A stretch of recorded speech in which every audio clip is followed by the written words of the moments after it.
What up, what up, what up? Like, comment, subscribe, hit that notification bell, and stay tuned. We are starting our total of 3 videos in this series. There will be, unless someone asks for more in-depth information. But today I'm going to talk to you about what early Head Start is and why it's beneficial.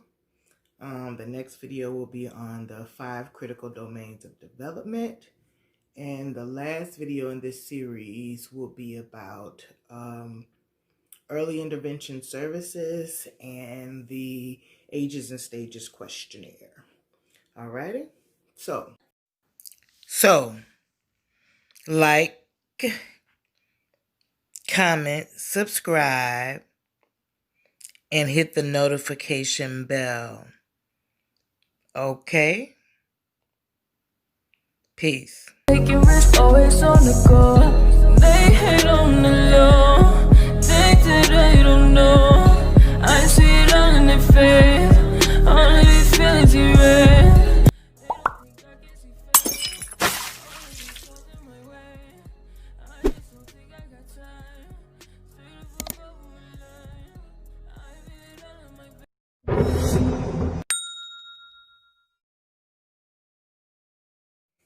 Three-part series.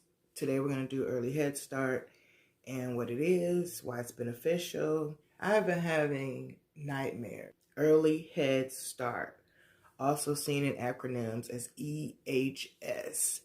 If your city has a Head Start program, which is 3 to 5, 9 times out of 10, you most likely will have some home visiting early Head Start services. We do have an early Head Start center in my community. Anyway, it operates as a learning space, not a typical daycare, and the hours are not typical of a daycare either. So we do have that option here, as well as the home visiting services.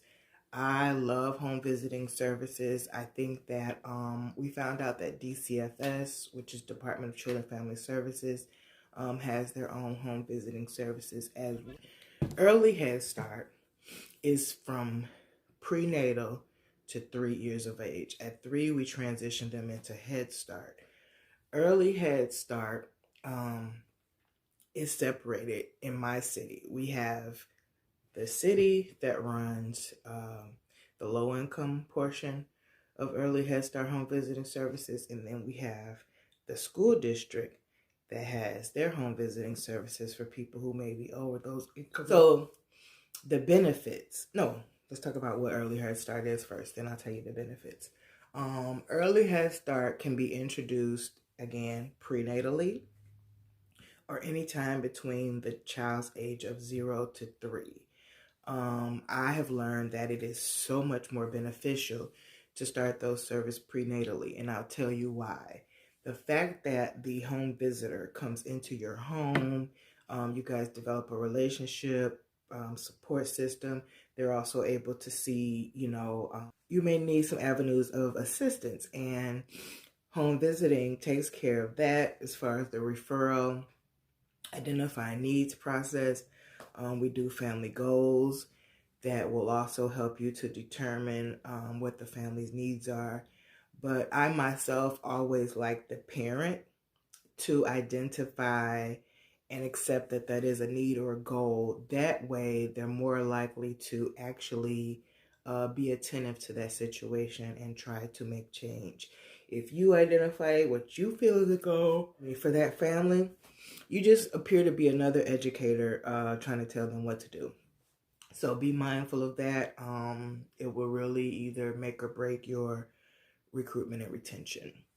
So prenatally, we also make sure that the parent is ready for labor and delivery, that she's chosen a hospital, that she's packed a bag for her and baby, that she's met with a lactation consultant to see if she will be breastfeeding, which is very important. And then the other thing we do prenatally is just help to assess and address any type of mental health or emotional disturbances that could make for a difficult delivery and also thereafter.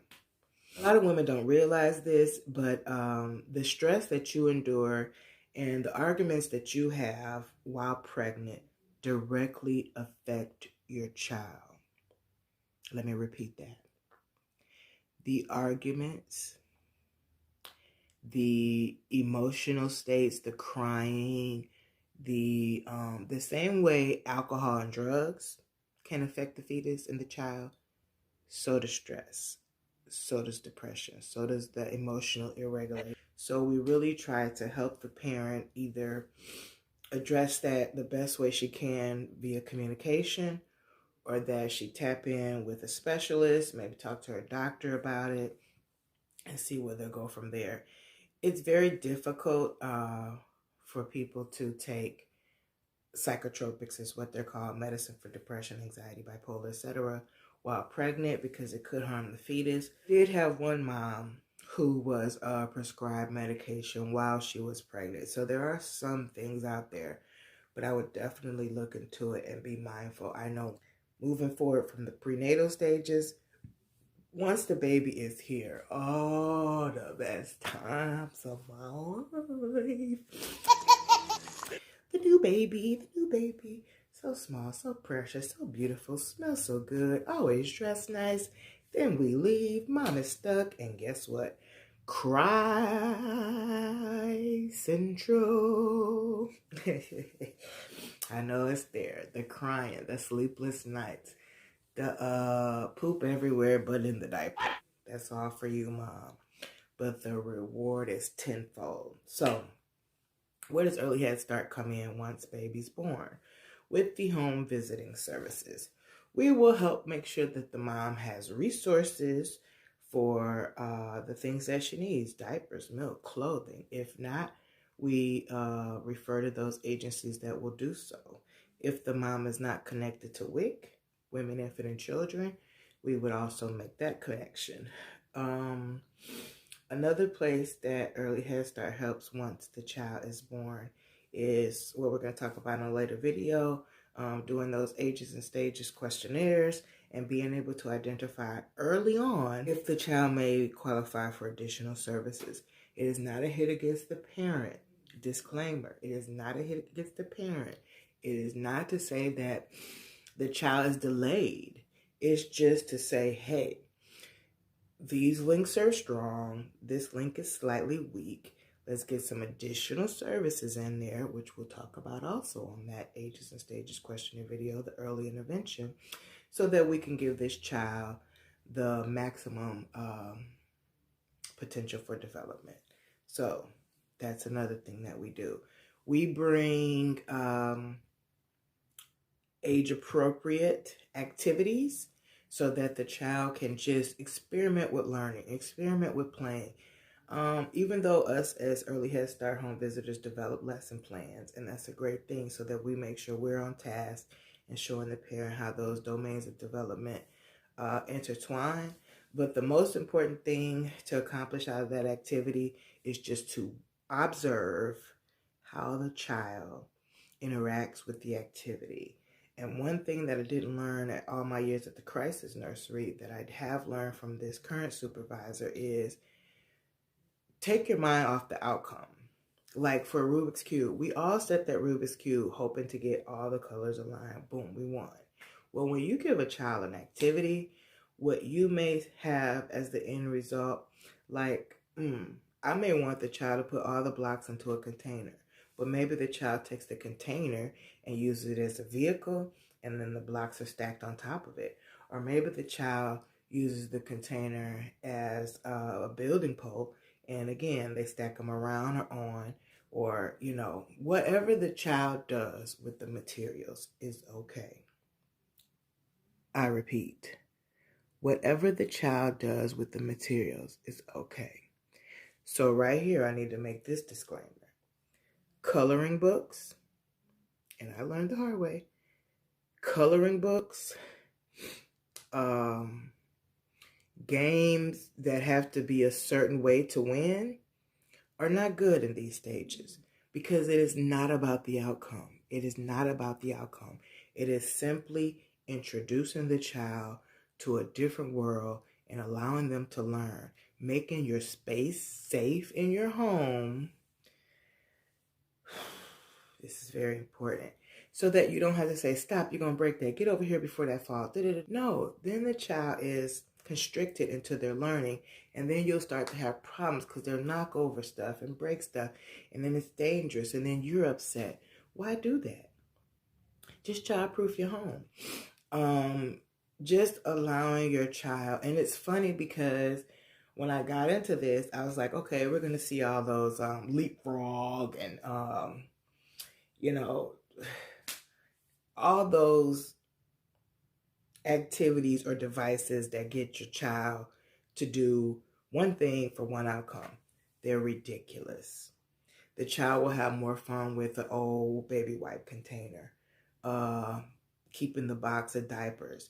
You can make that into so many things. A TV, a mailbox, a car. Okay? So in my current role, we were using a lot of everyday and still do materials. I have so many egg cartons in my car that I had to tell myself, stop it. Because right now we're virtual and those parents aren't really doing anything with that stuff. They let the kids break the egg cartons. But when we were going into the homes, oh, I used to have so much fun and have those kids having a heart with those containers. We could stack tops on one side, color balls, puff balls on the other side. You could show them about sorting. You could show them just about the collection of materials. Oh, there's so many things you could do with an egg carton. And I think because we serve predominantly low-income families, that is the reason why it's designed that way, because we know those families have a more difficult time of going out and purchasing those expensive activities that don't even work. The only thing that I would think that you must have that cannot be found in your house is, what was on the tip of my tongue? Oh, shoot. Oh, puzzles. It's a little bit more difficult to make puzzles at home, but you can. I have a little girl, my little Pocahontas, I call her, who I just found, she loves puzzles. I can't get that baby girl to sit for a book yet, but she loves her puzzles. So I made her a puzzle of her own picture. It was kind of foreign to her, I think, because it wasn't that thick wood like she was used to. She didn't really grasp it. Maybe something I should do for her when she's older. But then she'll be going on to Head Start. So, but just little things like that. We have modalities where they have to take pegs and put it in a pegboard. That could be reinvented at home, you know? So there's really nothing that we bring to the family that they couldn't recreate in their own homes. And in this next season, what I'm planning to do is start back up our socialization groups. When we were meeting in person, we would have socialization groups 2 to 4 times a month, and that gave the opportunity for parents to talk with other parents, to kind of see how other children are doing things, and just create a real good environment. So I'm going to try to recreate that through Zoom, where we can have like a parent chit-chat moment, a sounding board, do an activity demo for them to do with the parents the week ahead. And then I'll always have like a little cafe question. Later today, I'm helping another department to do a parent cafe, and I'm so excited. So we're just really trying to find a way to reach those parents and reach those homes, even though we can't be in them personally, because we know now that there's a higher risk of child abuse, there's a higher risk for domestic violence, and it's just mindful to always be checking the temperature with our families. So I do appreciate that, and I honestly feel like virtual has made more of a bond between me and my moms, because naturally, in person, I was so focused on the child. I still sat with the parent to talk about their goals and issues and concerns, but it was probably more 70 child, 30 parent. Now it seems like it's more 60 parent, for each child. So that's early Head Start. Why is that beneficial? Oh my God. It's like an additional support system, someone to help you build on the strengths you already have. It allows you, the earlier you can start the learning process, the better and smarter the child will be. We start in the womb. You talk to your child in the womb. You sing to your child in the womb. You massage and touch your child in the womb. You give your child that good energy and that learning at its earliest peak. From the moment you get somebody that tells you you're pregnant, that is when the learning should start. It is so beneficial because it makes all the other learning that much easier. Look how fast you've built the foundation and they will just soar. It is proven. The research is out there. They have followed children who started in early Head Start and see the potential benefits that it had.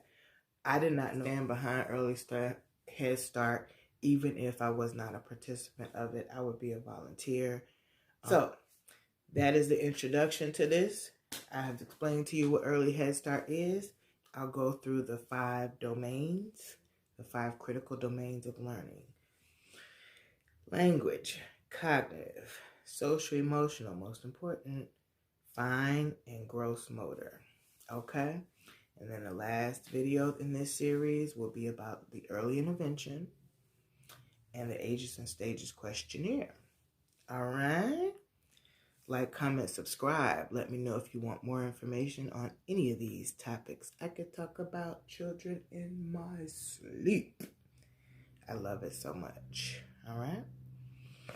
Thank you once again. I'm so geeked for my new couple that I'm following because they just hit their 1K and started way after me. And it's just amazing. You know, I know one of my issues is I never really had a big social media presence. I'm not all on Twitter. My Instagram was really dead until I started YouTube. And Facebook, I kept family. You know, there's like 20,000 people I probably could have added and didn't. But now I know that that has limited my exposure. And that's why it's going to take a little bit longer for me to get my subscribers up. And I'm cool with that. I'm not trying to buy no subscribers. I'm not really interested in all the sub for subs. I'm going to grow my channel as it appropriately should because I know then that those subscribers are truly tapped into me and my message. And that's what's going to get longevity, and that's what's most important to me. So I appreciate you guys. I appreciate you rocking with me. Peace out. Namaste.